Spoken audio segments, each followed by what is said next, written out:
Hey, today we're looking at a preview of Cosmic's new frosted glass UI effect.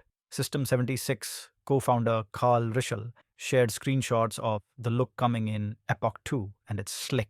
The effect uses a Dual Kawase blur to create a frosted semi-transparent background behind panels and UI elements. It aims to approximate Gaussian blur, but with much better performance. Performance matters. Traditional fancy blurs can spike CPU or GPU usage and drain battery, especially on laptops.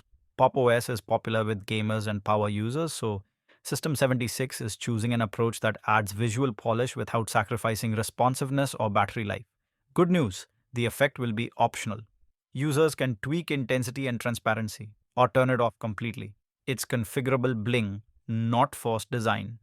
Code for the frosted glass effect and the Cosmic App Toolkit is in progress. Richel's images are design mockups showing the intended result, not a live in progress build, so it'll be some time before it lands. Cosmic shipped as the default desktop in Popos 24.04 LTS Epoch 1. If you're on Ubuntu and don't want to switch distros, there's also an unofficial Cosmic PPA you can use to try it early. Building a new desktop, compositor, and app suite from scratch is a big technical feat. Seeing System 76 balancing performance and design shows they're thinking about real users, not just screenshots.